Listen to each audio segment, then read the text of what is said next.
High বন্ধুরা, সবাই কেমন আছেন? আশা করি ভালো আছেন সবাই। আমিও ভালো আছি। আজকে আমাদের যাত্রা হলো আবারও যশোরের যাত্রাটার আজকে কিন্তু হলো, কারণটা হলো আমাদের এক বন্ধু, আমারই এক খুব ক্লোজ বন্ধু, সে একটা রয়্যাল এনফিল্ড কিনবে। যার কারণে আমাদের মোটামুটি আমরা বন্ধুরা যারাই আছি সবাই একসাথে থাকবো, এবং ওইখানে আমাদের এক স্যার থাকবেন। সেও বলছে যে ঠিক আছে আপনারা আসেন, তাহলে আমি থাকবো ইনশাআল্লাহ। আর আজকের রুটটা হবে আমাদের চুতনগর থেকে, যেহেতু আমি যশোরের আগে আমাদের যশোর রোডটা দেখিয়েছি।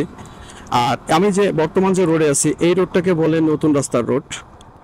এই রোডটা অবশ্য পরে হয়েছে খুলনার, এইটার পরে গিয়ে হয়েছে বিশ্ব রোড। আগে ছিল যশোর রোড, তারপরে এইটা ছিল নতুন রাস্তার রোড, এরপরে হয়েছে বিশ্ব রোড। তিনটা রোড আমাদের। এই রোডটাকে চলে গেছে সোজা সোনাডাঙ্গা। আর যেহেতু এই রোডের ভিউ আগে পরে দেখানো হয়নি, চিন্তা করলাম রোডটা কেমন আছে। এই রোডে অনেক কিছুই আছে মোটামুটি। এই রোডে পার্ক আছে, শিশু পার্ক আছে। এখন তার আসলে পার্কে শিশুরা আসে না, সব বড়রাই আসে।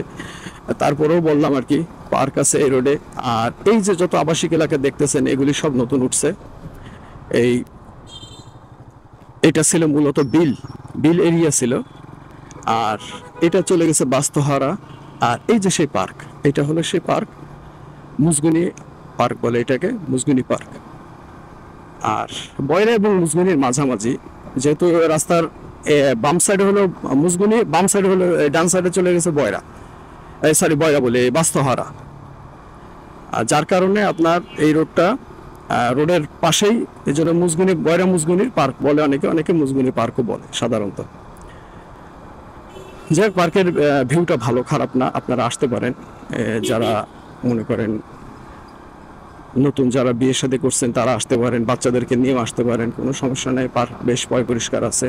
আমি যাইনি অবশ্য পার্কে, কিন্তু যতটুকু শুনছি লোকমুখে যে না, খারাপ না, আগের থেকে অনেক ভালো করছে এবং অনেক চেঞ্জ আসছে পার্কে। আর এটা হলো আমাদের খুলনা পুলিশ লাইন। এই যে এটা হলো খুলনা পুলিশ লাইন এখান থেকে। আর সরি, এটা হলো স্কুল, আর এইটা হলো খুলনা পুলিশ লাইন। এই যে এটা হলো খুলনা পুলিশ লাইন। এখানে গাড়ি চেক হচ্ছে অবশ্য।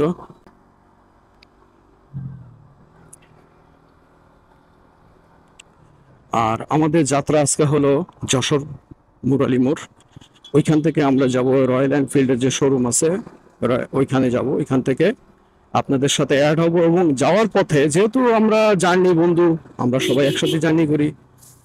আর আমরা এখান থেকে আল্লাহ যদি বাঁচায় তাহলে সোজা চলে যাব চুতনগর। ওইখান থেকে যদি সম্ভব হয় একটু চা খাবো। আর চুতনগরে সেই আব্বাজে গরুর মাংস, খাসির মাংস পাওয়া যায়। আগের মতন টেস্ট আর নাই। সেই খাসির মাংসের যে আগের যেটা টেস্ট ছিল আব্বাসের, সেইটা নাই, সেটা নষ্ট হয়ে গেছে। এখন এটা দুইটা কারণে হইতে পারে। আমি যতটুকু জানছি আমি, যে ওদের সেই বাবুর্চি আর নাই এখন। আগের যে বাবুর্চি ছিল সেই বাবুর্চি নাই, যার কারণে চেঞ্জ হইতে পারে। আর এটা হলো আমাদের 0 পয়েন্ট। এখন যাচ্ছি আমরা সাতক্ষীরার রোডে, উঠে গেছে অলরেডি। এটা হলো সাতক্ষীরা, ডুমুরিয়া, পাইকগাছা, সবই এই রোডে। আপনার চুতনগর, ডুমুরিয়া এবং সাতক্ষীরা।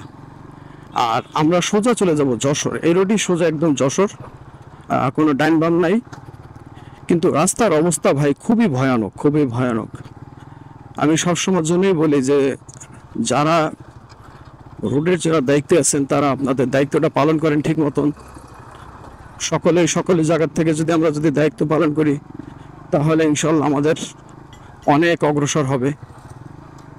আর রোডের যে অবস্থা দেখেন, এই রোডে প্রচুর প্রেশার পড়ে, যেহেতু সাতক্ষীরার বাণিজ্যিক এরিয়া, আমাদের এই খুলনাটা বাণিজ্যিক এরিয়া, যেহেতু এখানে প্রচুর ট্রাকের চাপ পড়ে, গাড়ির চাপ পড়ে।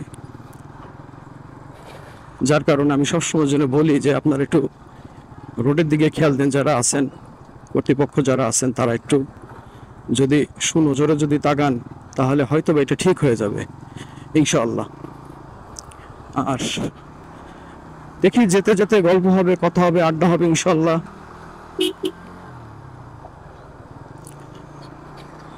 রোডের খুব ভয়ানক অবস্থা, খুবই ভয়ানক অবস্থা।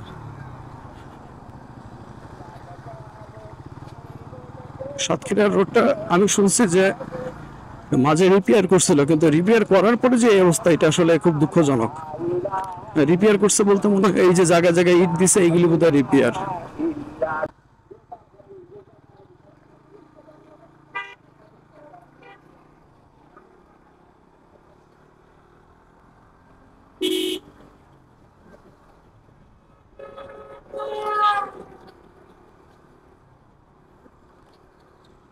কিছুই করার নাই, ভাঙা জায়গা বাদ দিয়ে আসতে গেলে এর থেকে আর কিছু করার নাই। যাই হোক, আমরা যাচ্ছি, দেখি যেতে যেতে যদি ভালো কোনো ভিউটি যদি পাই, ভালো কোনো ভিউ যদি পাই তাহলে দেখাবো। আর ভাঙা রোডঘাট দেখে আর কি বলবো, প্রতিটা জায়গারই ভাঙা রোডঘাট দেখলে নিজের কাছেও লজ্জা লাগে এবং আসলে বলতেও লজ্জা লাগে। এই ভাঙা রোডঘাটের কারণে গাড়ি নষ্ট হয় বেশি, তেল খায় বেশি, ভাড়া পড়ে বেশি প্রতিটা জায়গায়।